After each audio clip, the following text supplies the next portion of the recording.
Good morning, ladies and gentlemen. And for the sake of those of us joining virtually from different time zones, I think I should say good morning, good afternoon, good evening, whichever one applies to you out there. We really appreciate you making out the time to join this event, whether in person or virtually. We truly appreciate it. It's not easy to make out time, especially on a Saturday morning or afternoon or evening, whichever one applies to you out there, for you to sacrifice a couple of hours or so to join this type of events. So we truly appreciate. Thank you so much. And I would like us to give all participants a round of applause, please. Good. My name is AbdulHamid Yahaya. I'm the Deputy Director for ICT and Operations here at eHealth Africa. And as the host and sponsor of the event, I would like to, on behalf of the organization, welcome each and every one of you once again. I am particularly interested on the theme for this meetup, privacy not an option. I really like that because privacy has always been an important phenomenon throughout history of mankind, but you could argue that it has never been as important as now during this information overload age. And there are lots of reasons for that. Now we have a lot of systems and platforms that can access data, be it fixed or mobile, from virtually any part of the world. And it's incredible the level of interconnectedness we have currently among systems, people, services, and so on. So sometimes I even wonder, how are we even able to protect these tons and tons and tons and tons of data? How are we able to ensure there is privacy? Right? So you begin to ask a lot of questions. How are we able to ensure we know the data flow? Because if you don't know how your data flows from even one end to the other, you will not be able, or it will be extremely difficult, incredibly difficult for you to implement some of the modern rights. If someone tells you he's exercising his rights to be, his or her right to be forgotten, he or she is withdrawing her consent initially given to you to access the data. What do you do? If you don't have that flow from beginning to the end, you will not be able to even locate that data and act immediately so that you can disable access to that particular data, because it's the right that the person has. When they give you consent, they can also withdraw the consent at any point in time. So it's very challenging, but for us, most of us that are dealing more with data privacy and governance, it's a daunting task, but a very challenging one and an interesting and exciting one that we like to take on. Of course, that's some of the passion that we have that made us join some of this field initially. So that's why I said I like the theme, privacy not being an option. And like I said, it has always been important, privacy. Let me take you back to 1890. 1890 was the first time two Americans by name Samuel and Louis, they sat down and wrote the first Right to Privacy Act in the United States. And in that right, they defined the right to be left alone, and they also defined other forms of privacy. That's way back in 1890. Then you have 1948, where still in the United States, you have the Declaration of Human Rights, where privacy was also addressed. Then 2 years later, 1950, you have going back to the EU, they had what they called a convention, where it was a convention on human rights, but inadvertently they had to talk on what? Data privacy in one form or the other, and they addressed it somehow. So you can see where we're starting from: 1890, 1948, 1950, then you go to 1967.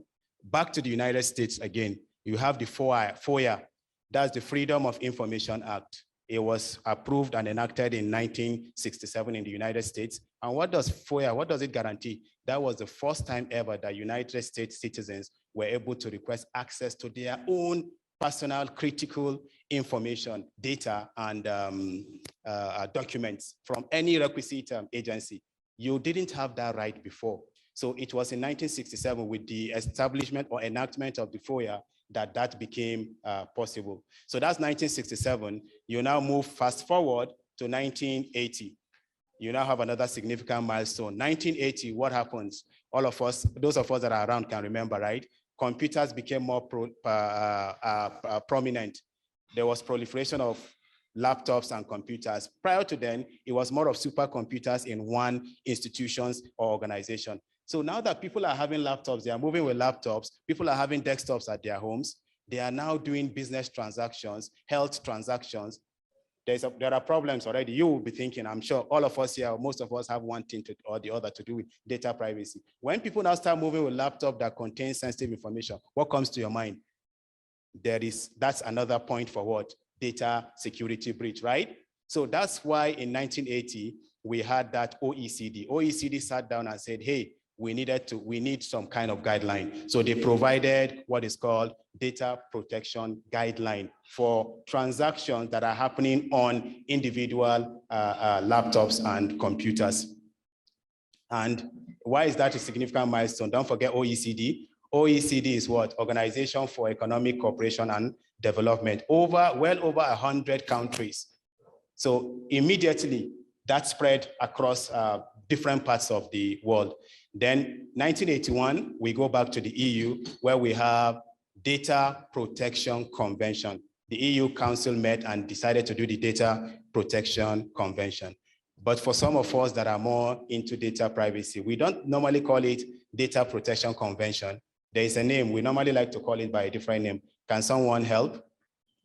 Either in-house or online. Data Protection Convention, EU 1981. What other name do we like to call it by? Anyone in the house? Don't Google, please. Don't Google. Yeah. I'm just trying to see if you can just remember. I know you did a lot of work on data privacy.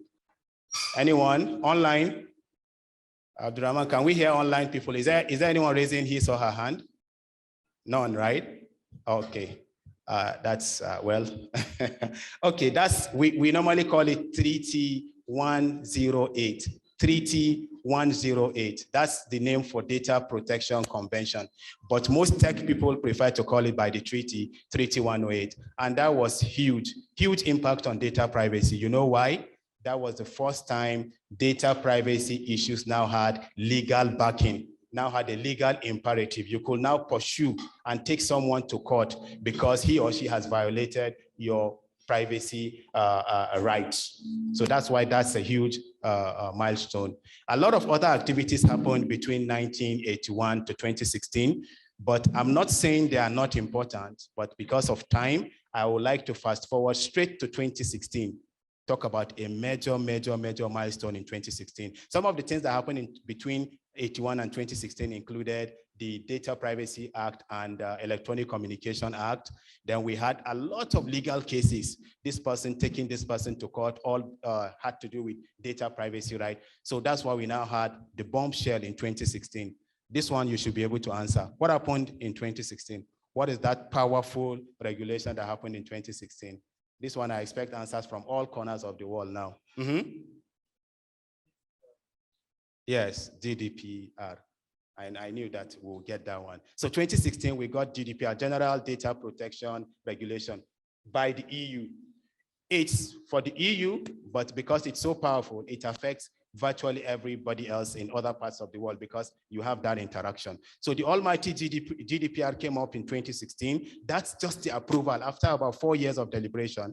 Then it took another 2 years again, 2018, before the GDPR now became what? Enforced. Is that very clear? 2016 was approval, 2018 was now the enforcement of GDPR across the entire EU. So interesting sequence of events. There are lots and lots and lots of events. I could share links to you where you can see all of that. But because of time, I'll stop there for GDPR. But while all of this was going on, we also had interesting, of course, my beloved and great country. I think I still have a couple of minutes. My beloved and great country was not left far behind. Right from the 1999 Constitution, amended Constitution, we had data privacy embedded as a fundamental human right in the Nigerian Constitution for every Nigerian citizen. Then 2003, we had the Child Rights Act. Nigeria joined, KIDIN, Child Protection Act. Then we had Consumer Protection Framework, 2016, where data and privacy is ensured for consumer. Some of us don't even know that. But these acts are there to protect the consumer. Then we have the National Health Act, where your personal data has to do with your health data, where privacy and security is ensured as well. I think that was in 2014 or thereabout. Then you have, what is it called? 2019. Let me skip to 2019. I'm already being warned about time. 2019 was the Nigeria's reaction to the global almighty GDPR. That's where Nigeria also had the NDPR, Nigerian Data Protection Regulation. And without any argument, that is now the overarching data privacy framework and whatever you want to call it. That's the most central regulation that we all need to abide by as Nigerians or as Nigerian companies or corporations or institutions. So I'll stop there. I'm sure you'll be handed to able, capable hands. Your speakers are luminaries in the field of data privacy. They will guide us and tell us even more in the next couple of hours. Once again, I will urge you to get a cup of coffee or whatever it is you do that keeps you stimulated. Strap on your seatbelt and make sure you enjoy every second of this wonderful 2 hours of the meetup. Thank you.